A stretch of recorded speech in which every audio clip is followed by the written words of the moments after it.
అమ్మ మాట్లాడితే వినడం, తిరిగి అమ్మకు బదులు చెప్పడం, ఆ తర్వాత అమ్మతో మాటలు కలపడం, మాతృభాష నేర్చుకోవడంలో ఈ 3 మాత్రమే పసివాళ్లకున్న ప్రాథమిక ఘట్టాలు.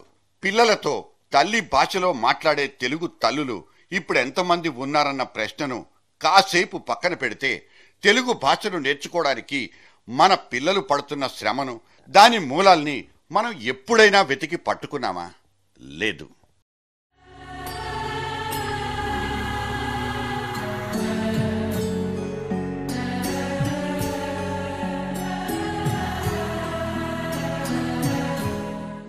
తెలుగు నేర్చుకోలేకపోతే తెగులేనంటూ మాతృభాష ప్రాముఖ్యాన్ని, మాతృభాషను మర్చిపోతే జరిగే అనర్థాల్ని ఉపన్యాసాల్లో మాత్రమే మనం వింటూ ఉంటాం. కానీ శ్రీధరమూర్తి అనే ఓ తెలుగు భాషా ప్రేమికుడు సమస్య లోతుల్లోకెళ్లి చూశాడు. చిట్టి చేతులతో తెలుగు అక్షరమాలను దిద్దించడంలో మనం వేస్తున్న తప్పటడుగుల్ని లెక్కగట్టేశారు. నాణ్యమైన తెలుగు కనుమరుగవడంలో మన పాత్ర ఏమాత్రం అన్నది ఖచ్చితంగా తేల్చేశారు ఆయన. కంప్యూటర్ల శకం మొదలైనప్పటి నుంచి తెలుగు అక్షరాన్ని తీర్చిదిద్దడంలో ఇతనిది 25 ఏళ్ల అపారమైన అనుభవం. తెలుగు పత్రికా రంగంలో శ్రీధరమూర్తిది ఓ చెరగని ముద్ర.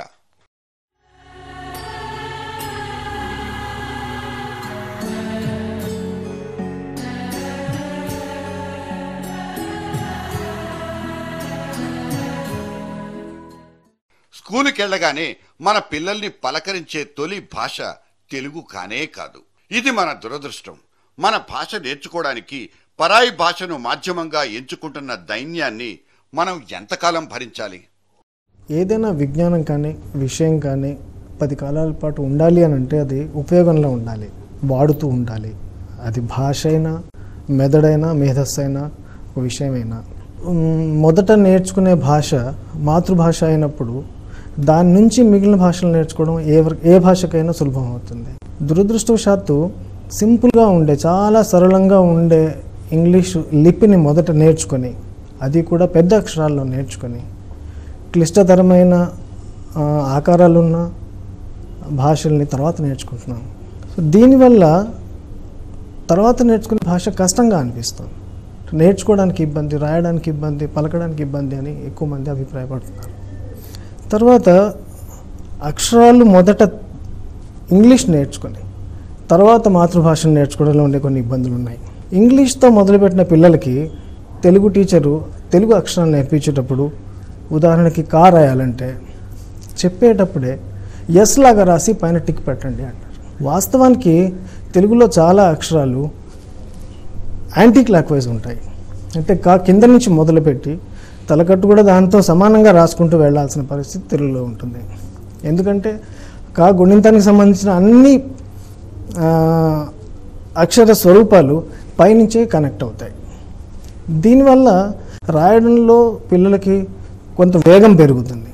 ప్రతిసారి ప్రతి అక్షరానికి ఒక రాయడం, ఆ పెన్ను మళ్ళీ పైకెత్తి టిక్ మాత్రం అంటే తలకట్టు పెట్టడము, మిగిలినవి చేయడం వల్ల కొంత రాయడంలోనే వేగం తగ్గే అవకాశం ఉంది. పైగా అక్షర స్వరూపాన్ని పూర్తిగా తెలుసుకోలేని పరిస్థితి ఉంటుంది. తెలుగు అక్షరాల్ని నేర్చుకోవడానికి మన వెనకటి తరంలో ఉన్నంత సౌకర్యం ఇప్పుడు లేకపోయిందా? పలక మీద రాసుకునే అక్షరాలే అమూల్యమైనవా? పలకం మీద ఇంగ్లీష్ అక్షరాలు నేర్చుకుని 1వ తరగతికి వచ్చేసరికి మాతృభాష అయిన సెకండ్ లాంగ్వేజ్ అంటున్న దాన్ని పుస్తకంలో చిన్నగా రాయడం వల్ల అక్షర స్వరూపము సరిగా గ్రహించలేని పరిస్థితిలో ఉన్నారు పిల్లలు. అలాగే కష్టమని కూడా అనుకుంటున్నారు. ఇంకా 3వ భాష అంటే హిందీ కానీ, నేషనల్ లాంగ్వేజ్ ఏదైతే మనం అంటున్నామో, మన రాష్ట్ర భాష అని అంటున్నామో, దాన్ని 5వ తరగతి వచ్చాక నేర్చుకుంటున్నారు. వీటిని చాలా చిన్న లైన్స్ మధ్యలో, చిన్న గీతల మధ్యలో నేర్చుకోవడం వల్ల అక్షరాల యొక్క స్వరూపము, స్పష్టత అనేది మనం గ్రహించలేని పరిస్థితిలో ఉన్నారు పిల్లలు. ఇంగ్లీష్ మీడియంలో చదువుకున్న పిల్లల్లో దాదాపు 80% ఇంగ్లీష్లో రాయాల్సిన అవసరాలు ఉండడం, మిగిలిన 20%లో కొంత సెకండ్ లాంగ్వేజ్, థర్డ్ లాంగ్వేజ్ అవసరాలు రావడం, ఇంగ్లీష్ రాసినంత స్పీడ్గా, అంత వేగంగా, అంత స్పష్టంగా ఈ మిగిలిన 2 భాషల్ని రాయలేమనే భ్రమలో ఉండడం కూడా ఒక కారణం. పుస్తకాల్ని రూపొందించడంలో కూడా తెలుగేతరాల్లో తేడా చాలా ఉంటుంది. తెలుగు నేర్చుకోవాలనుకున్న పిల్లలకు ఇక్కడ కూడా సౌలభ్యం తగ్గిపోతోంది. ఎందుకలా?